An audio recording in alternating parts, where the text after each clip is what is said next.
आज हम लोग एक बहुत इम्पोर्टेंट सब्जेक्ट पे बातचीत करेंगे जो डायरेक्ट सेलिंग के लिए बहुत इम्पोर्टेंट है। राइट, तो हम शुरुआत करते हैं। डायरेक्ट सेलिंग में कामयाबी के लिए बहुत सारे सब्जेक्ट्स की ज़रूरत रहती है, बहुत सारी चीज़ें चाहिए कामयाब होने के लिए।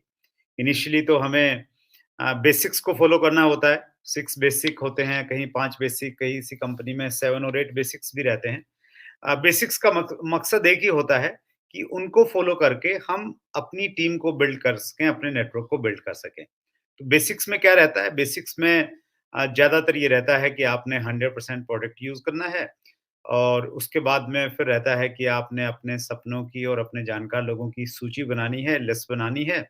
फिर रहता है कि जो लिस्ट आपने बनाई है, उनको आपने सही तरीके से कॉन्टैक्ट करना है, राइट वे में कॉन्टैक्ट करके उनसे अपॉइंटमेंट लेना है, एक ये बेसिक रहता है। फिर रहता है अपॉइंटमेंट लेने के बाद आपने उनको प्रोडक्ट और आपका जो बिज़नेस प्लान है, उसको प्रेज़ेंट करना है। फिर 5वां जनरली बेसिक रहता है, फ़ॉलो अप करना है आपने उन लोगों से जिनको आपने प्रोडक्ट और प्लान शेयर किए हैं और फिर रहता है स्टार्टअप कि आपने जो लोग आपके साथ में जॉइन हो गए हैं, उनका आपने प्रॉपर स्टार्टअप करना है। तो ये कम पेसी रहते हैं, कई जगह थोड़े ज़्यादा कम रहते हैं, थोड़ा बहुत पॉइंट ऊपर-नीचे हो जाता है, लेकिन बेसिक्स का मतलब ये है कि आप अपनी टीम का एक बेस बनाएँ और बेस मजबूत बना के आप आगे बढ़ सकते हैं। तो बेसिक्स जब हम फॉलो करते हैं, तो बेसिक्स का मतलब ही ये है टीम बिल्डिंग, आपकी टीम बिल्ड होने लग जाएगी और टीम में जब बहुत सारे लोग जुड़ने लग जाते हैं, अब उनमें से कौन लोग लंबे समय तक काम करेंगे, कौन लोग छोड़ देंगे, उसको चेक करने के लिए एक सिस्टम होता है जिसको हम लोग बोलते हैं कोर स्टेप्स। तो कोर स्टेप्स भी अलग-अलग हैं, अलग-अलग कंपनियों में। कुछ कंपनी में 5 कोर स्टेप की बात होती है, कुछ में 6 कोर स्टेप होते हैं। लेकिन मैं 8 कोर स्टेप में बिलीव करता हूँ। मैं अपने नेटवर्क में 8 कोर स्टेप्स की बात करता हूँ।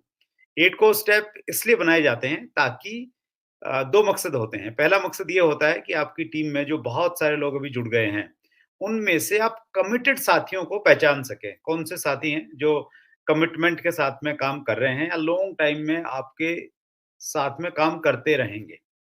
क्योंकि आंकड़े ये बताते हैं कि डायरेक्ट सेलिंग में जितने भी लोग जुड़ते हैं, उनमें से 90% लोग पहले साल में ही बिज़नेस को छोड़ देते हैं। केवल मात्र 10% लोग रहते हैं, जो बिज़नेस को अगले साल में लेके जाते हैं। 90% तो छोड़ देते हैं वहीं पे।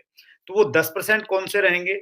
उनको चेक करने का एक तरीका ये रहता है कि आपके जो कोर स्टेप है, आप उन कोर स्टेप पे अपनी टीम के सारे लोगों को लाने का प्रयास कीजिए। सब लोग उन कोर स्टेप्स को फ़ॉलो करें। जो उस कोर स्टेप को फ़ॉलो करेंगे, वो साथी ही आपके उन 10% में होंगे जो अगले साल बिज़नेस करने वाले हैं। अदरवाइज़ बहुत सारे साथी ऐसे होंगे जो बहुत लंबी-लंबी बातें आपसे करेंगे, लेकिन कोर स्टेप की बात आएगी, डिसिप्लिन की बात आएगी, वो डिसिप्लिन में नहीं रह पाएँगे। कोर स्टेप में कौन-कौन से पॉइंट हो सकते हैं? जैसे मैं 8 कोर स्टेप की बात करता हूँ, तो 8 कोर स्टेप में सबसे पहला पॉइंट हमने जो बनाया है, वो बनाया है सेट योर गोल। हमारा लक्ष्य स्पष्ट रूप से निर्धारित होना चाहिए कि हम क्या प्राप्त करना चाहते हैं, स्पेशली हर महीने के लक्ष्य हमारे तय होने चाहिए। So minimum 5 plan in a week, कम से कम 5 लोगों को आप सप्ताह में प्लान ज़रूर दिखाएँगे, ये ज़रूर होना चाहिए। आप ज़्यादा दिखाएँ बहुत अच्छी बात है, लेकिन 5 से कम अगर आप दिखा रहे हैं, तो फिर आप कोर नहीं हो सकते। तीसरा कोर स्टेप हो है कि मिनिमम ₹10,000 की खरीदारी प्रोडक्ट की आप अपनी कंपनी की ज़रूर करें। ये आप ऊपर-नीचे कर सकते हैं अपने हिसाब से। तो मैं जिस ऑर्गनाइज़ेशन में काम करता हूँ, हमारे यहाँ पे 10,000 की खरीदारी का एक कल्चर है और जो 10,000 की खरीदारी करते हैं, उन्हीं को हम लोग कोर मानते हैं, अदरवाइज़ उनको हम कोर नहीं मानते। इसमें एक पॉइंट आता है कि आप हर महीने आपके यहाँ पे जो बड़े इवेंट्स होते हैं, हर महीने कम से कम 1 इवेंट को आप अटेंड करेंगे तो ही आपको कोर माना जाएगा। एक पॉइंट होता है कि आप हर महीने अपने रिकमेंडेड जो बुक्स हैं आपके क्लाइंट के द्वारा जो आपको गाइड की जाती हैं, वो किताब हर महीने कम से कम पढ़ें आधा घंटा और जो ऑडियो या वीडियो आपको बोला जाता है देखने के लिए, वो वीडियो देखें। ताकि आपकी डेवलपमेंट पर्सनैलिटी डेवलप होती रहे, आपको नई इन्फॉर्मेशन मिलती रहे। कोर स्टेप में एक पार्ट रहता है यू नो कि आपने कंसिस्टेंसी के साथ में काम करना है और पॉजिटिविटी के साथ में काम करते हुए क्विट नहीं करना है। और एक पॉइंट रहता है कोर में काउंसलिंग। काउंसलिंग मतलब अपने अपलाइन के साथ में हर महीने उसके सामने बैठना और बैठने के बाद में उनसे डिस्कस करना।